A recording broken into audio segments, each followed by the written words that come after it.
اسے اگر میں کسی تشبیہ سے سمجھاؤں تو ایسا لگتا ہے جیسے زندگی میں جب کوئی اچانک ٹریجڈی آتی ہے تو ہم اسے کسی فلم کا اینڈ کریڈٹ سمجھ لیتے ہیں۔ ہاں، کہ بس اسکرین کالی ہو گئی اور کہانی ختم۔ بالکل، لیکن ہیل ایلروڈ نے اس حادثے کو اینڈ کریڈٹس ماننے کے بجائے ایک پلاٹ ٹوسٹ سمجھ لیا، ایک ایسی ذہنی تبدیلی جس میں ان کے فزیکل جسم کے ٹھیک ہونے کے پروسیس کو بھی بالکل بدل دیا۔ صحیح کہہ رہے ہیں آپ۔ لیکن یہاں میرا ایک بہت بڑا سوال اٹھتا ہے، اگر اس طرح کی ذہنی طاقت اور فوکس میں اتنا زیادہ اثر ہے تو 95% لوگ یعنی 95% دنیا اپنی پوری زندگی ایک عام، معمولی اور میڈیوکرٹی کے دائرے میں کیوں نکال دیتی ہے؟ اس کی دو بہت بنیادی وجوہات ہیں جنہیں سمجھنا ہر اس شخص کے لیے ضروری ہے جو کچھ بڑا کرنا چاہتا ہے۔ پہلی وجہ کو نفسیات میں ریئر ویو مرر سنڈروم کہا جاتا ہے۔ ریئر ویو مرر یعنی گاڑی کا پیچھے دیکھنے والا شیشہ؟ بالکل، یعنی ماضی کے آئینے میں لگاتار دیکھ کر زندگی کی گاڑی آگے چلانے کی کوشش کرنا۔ انسانی دماغ کی ایک فطرت ہے کہ وہ ہمیشہ پاسٹ کی فائلز میں جا کر دیکھتا ہے کہ میں کون ہوں۔ اچھا، یعنی اگر کل میں ناکام تھا تو میرا دماغ فوراً کہے گا کہ آج بھی ناکامی رہوں گا؟ ایگزیکٹلی۔ اگر کل آپ کا وزن زیادہ تھا یا کل آپ صبح جلدی نہیں اٹھ پائے تھے تو دماغ فوراً سگنل دیتا ہے کہ آج بھی وہی ہوگا۔ لوگ پرانی ناکامیوں کو اپنا آج اور آنے والا کل سمجھ بیٹھتے ہیں۔ یہ پہلی وجہ ہے۔ بہت ڈیپ پوائنٹ ہے یہ۔ اور دوسری وجہ کیا بتائی گئی یہ مٹیریل میں؟ دوسری وجہ ہے زندگی میں کسی واضح مقصد کی کمی، لیک آف پرپس۔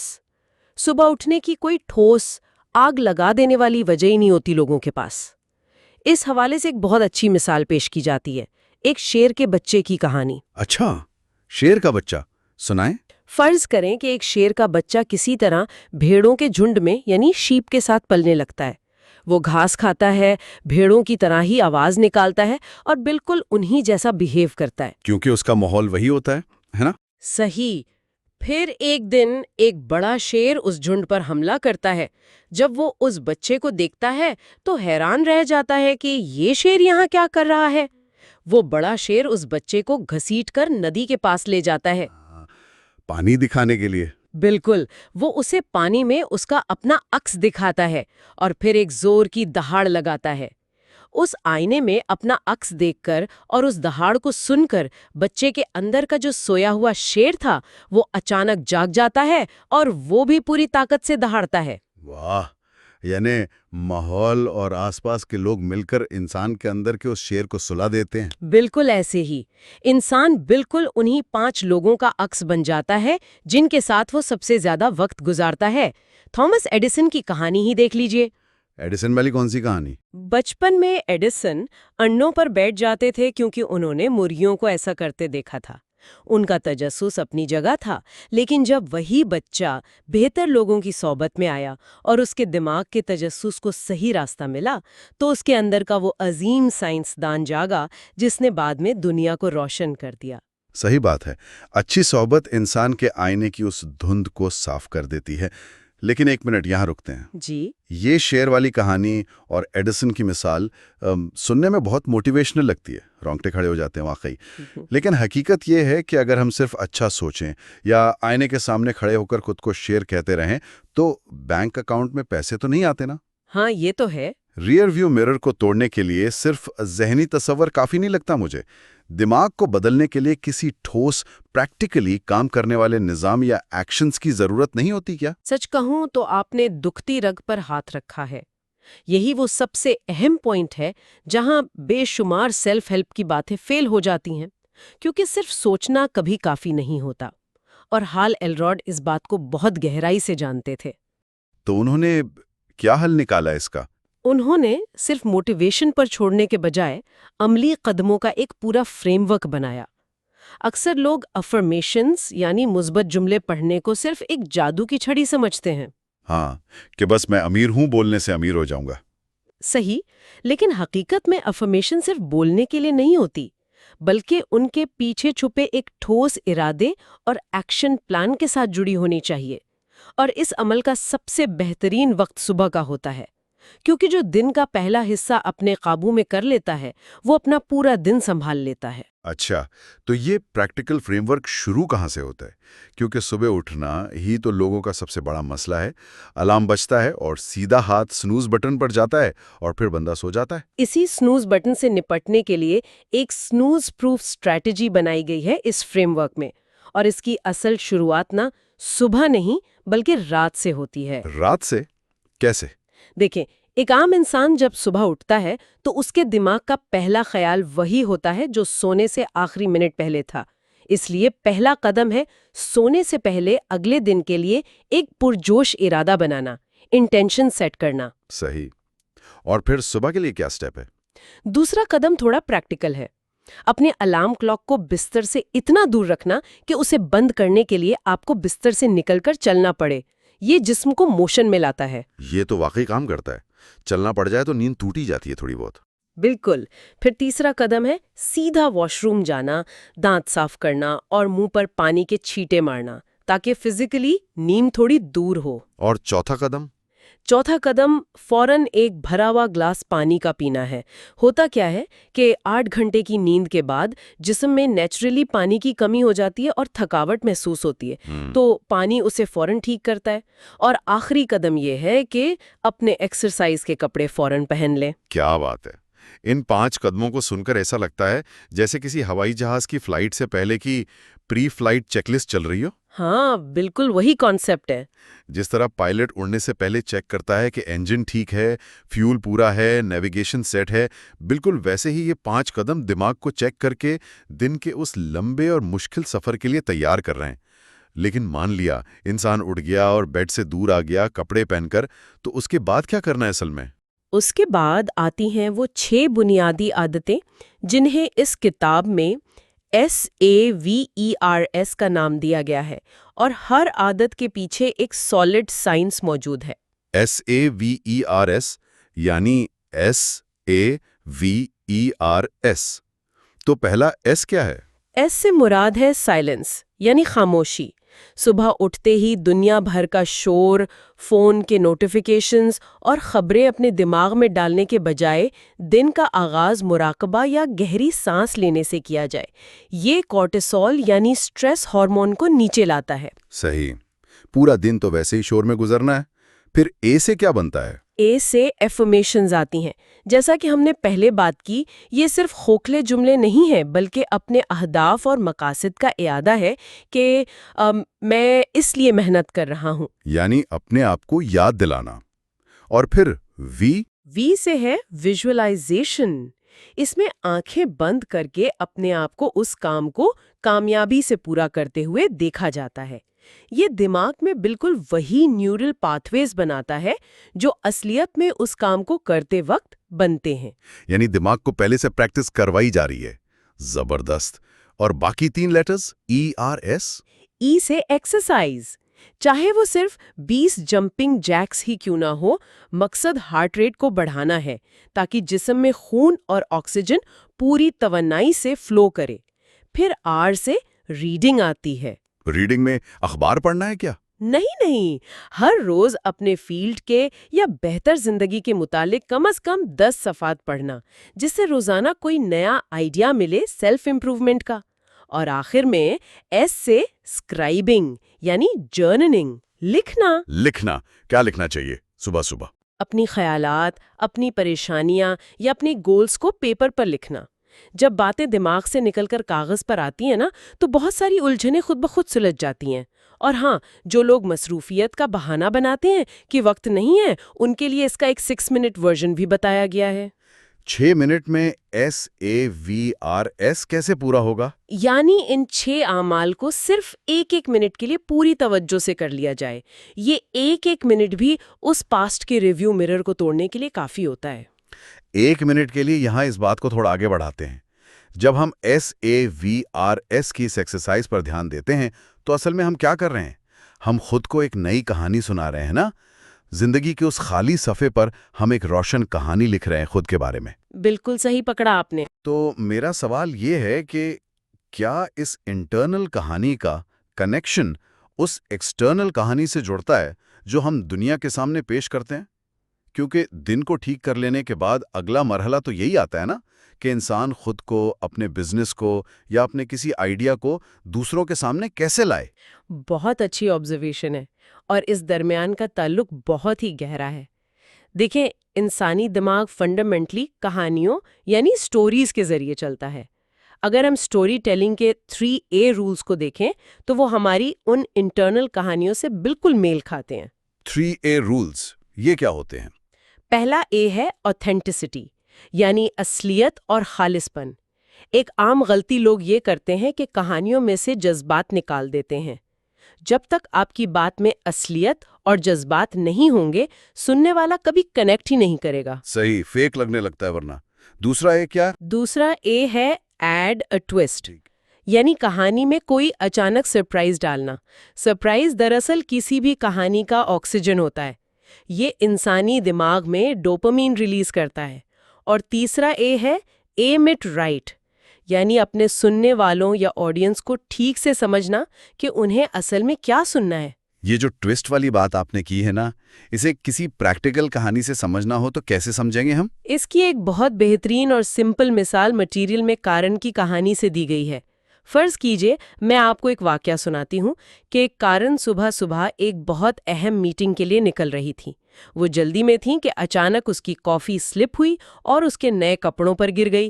اس کا ٹاپ بالکل خراب ہو گیا۔ اوہو، یہ تو بہت برا ہوا، میٹنگ سے بالکل پہلے۔ ہاں، اب اس پوائنٹ پر سننے والا سوچتا ہے کہ کیرن غصے میں آئے گی، پریشان ہوگی۔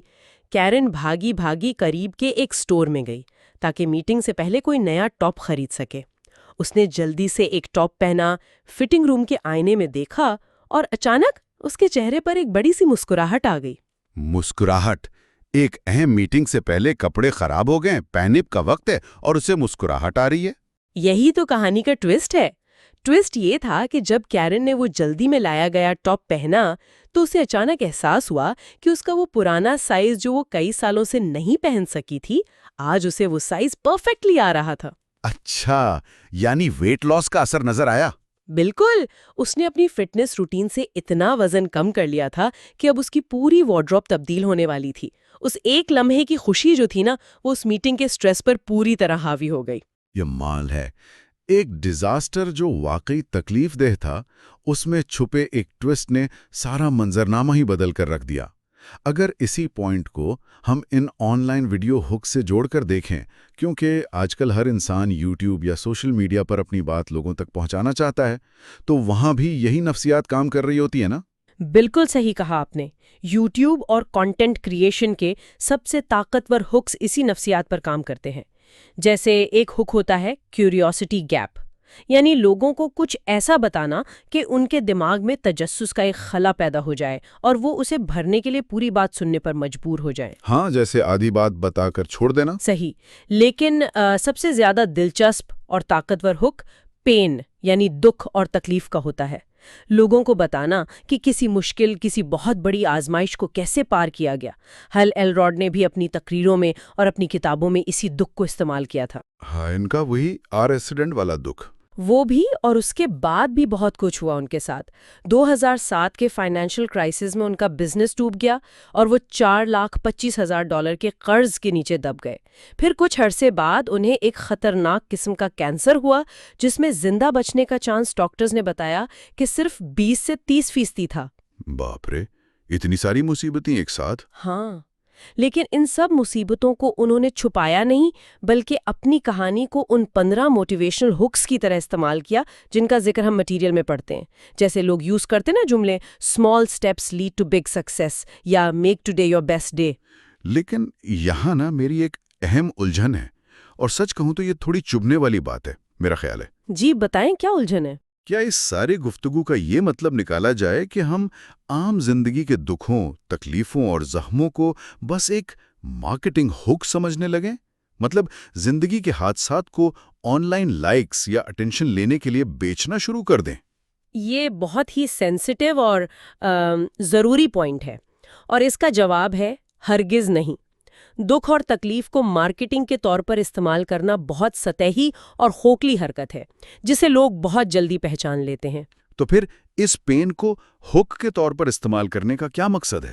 اصل کہانی میں یہ پین ہک مارکیٹنگ نہیں بلکہ شخصیت کی ایک عظیم طاقت ہوتی ہے جسے ولنریبلٹی کہتے ہیں۔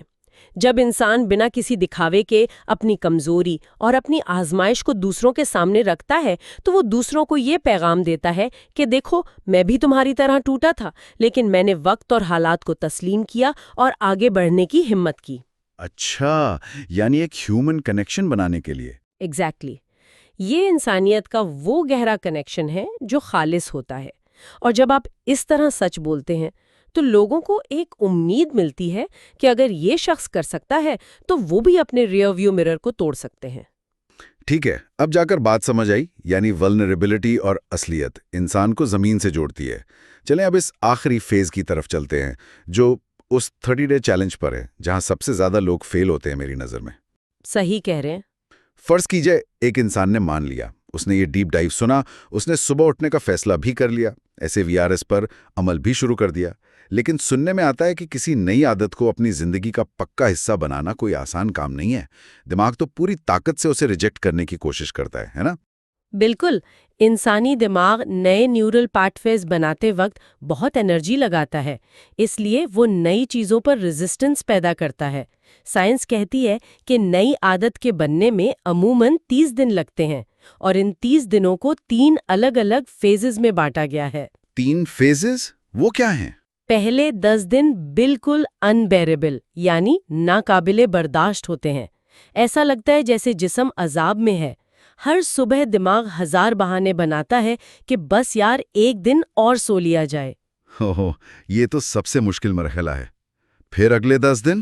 اگلے 10 دن انکمفرٹیبل یعنی بے آرام ضرور ہوتے ہیں۔ عادت تھوڑی آسان لگنے لگتی ہے مگر اسے کنٹینیو رکھنے کے لیے ابھی بھی آپ کو کافی کانشیس ایفرٹ لگانی پڑتی ہے، خود سے لڑنا پڑتا ہے۔ اور آخری 10 دن جو ہوتے ہیں وہ انسٹاپیبل ہوتے ہیں، جسے ہم ناقابل تسخیر کہہ سکتے ہیں۔ انسٹاپیبل کیسے؟ یہاں آ کر وہ نیا عمل انسان کی آئیڈینٹی یا شخصیت کا پکا حصہ بن جاتا ہے اور اسے اس روٹین میں اصل مزہ آنے لگتا ہے۔ اس سفر کو سکسیسفلی مکمل کرنے کے لیے ایک اکاؤنٹیبلٹی پارٹنر یعنی کوئی ایسا شخص جو آپ سے روزانہ اس کا حساب لے بہت اہم کردار ادا کرتا ہے۔ اور ہاں، اس 30 دن کے چیلنج کو کامیاب بنانے کے لیے میریکل ایوننگ کو سمجھنا بھی اتنا ہی ضروری ہے جتنا مارننگ کو۔ Wait, miracle evening? زیادہ تر لوگ تو صرف میریکل مارننگ کی ہی بات کرتے ہیں۔ صبح کے اس معجزے کو آپ رات کے وقت سے کیوں جوڑ رہی ہیں؟ کیونکہ صبح کیسی گزرے گی اس کی سیدھی بنیاد اس بات پر ہوتی ہے کہ انسان رات کو کس حالت میں سوتا ہے۔ اسے مٹیریل میں SLUMBRS سلمبرز کے ایک بہت سائنٹیفک رول سے سمجھایا گیا ہے۔ اب یہ SLUMBRS کیا ہے؟ اس میں چند بنیادی اصول ہیں، جیسے سونے سے کم از کم 2 گھنٹے پہلے بھاری کھانا کھانا روک دینا چاہیے تاکہ جسم ڈائجیشن کے بجائے سیل ریپیئر پر فوکس کرے۔ پھر ذہنی دباؤ اور سٹریس کو دن کے ساتھ ہی ختم کر دینا ضروری ہے۔ اور موبائلز کا کیا سین ہے؟ وہ بھی تو سٹریس دیتے ہیں۔ اسکرینز اور موبائل سے نکلنے والی جو بلو لائٹ ہوتی ہے اس سے بچنا انتہائی ضروری ہے سونے سے پہلے، کیونکہ یہ بلو لائٹ دماغ میں میلیٹونن نام کے کیمیکل کو بننے سے روکتی ہے جو نیند آنے کے لیے سب سے ضروری ہوتا ہے۔ صحیح، یعنی نیند کی کوالٹی پر سمجھوتا نہیں کرنا۔ بالکل۔ اور آخر میں بیڈنگ یعنی آپ کا بستر، میموری فوم جیسے میٹرس کا بڑا اہم رول بتایا جاتا ہے کہ یہ جسم کے ویٹ کو ایونلی ڈسٹریبیوٹ کرتا ہے، ریڑھ کی ہڈی کو سیدھا رکھتا ہے اور آپ کو ڈیپ REM سلیپ میں لے جاتا ہے۔ ایک پرسکون رات ہی دراصل ایک طاقتور صبح کو جنم دے سکتی ہے۔ لیکن دیکھیں، ایک ریئل لائف سینیریو لیتے ہیں یہاں۔ ایک عام انسان نے یہ 30 دن کا چیلنج شروع کیا۔ پہلے 4 دن وہ بالکل ٹھیک رہا، لیکن 5ویں دن سردی تھی یا شاید تھکاوٹ بہت زیادہ تھی۔ اس نے سوچا کہ چلو خیر ہے، آج الارم بند کر کے سو جاتا ہوں، کل سے پھر پراپرلی شروع کر لوں گا۔ دیکھا جائے تو یہ صرف ایک دن کی غلطی ہے۔ اگر اس نے 5ویں دن ہمت ہار دی تو کیا اس کا مطلب ساری محنت ضائع ہو گئی؟ دیکھیں، انسانی نفسیات کی سب سے بڑی غلطیوں میں سے ایک غلطی جسے لوگ بہت چھوٹا سمجھتے ہیں وہ یہی ہے جسے آئسولیٹنگ انسیڈنٹ کہا جاتا ہے۔ لوگ عام طور پر سوچتے ہیں کہ کسی ایک کام کا نغہ کرنا یا ایک بار الارم بند کر دینا صرف اسی مخصوص لمحے کا واقعہ ہے اور کل تو سب ٹھیک ہو ہی جائے گا۔ ہاں، زیادہ تر لوگوں کی سوچ یہی ہوتی ہے۔ لیکن حقیقت اس سے بالکل الٹ ہے۔ دراصل کوئی بھی چھوٹا فیصلہ، چاہے وہ صرف 5 منٹ کی مزید نیند لینے کا ہی کیوں نہ ہو، وہ ہماری بنیادی شخصیت کو تشکیل دے رہا ہوتا ہے اس وقت۔ فائنانشل اور پرسنل گروتھ کے مشہور مصنف ہیں ٹی ہارو ایکر۔ ان کا ایک بہت زبردست کوٹ ہے۔ کیا کوٹ ہے؟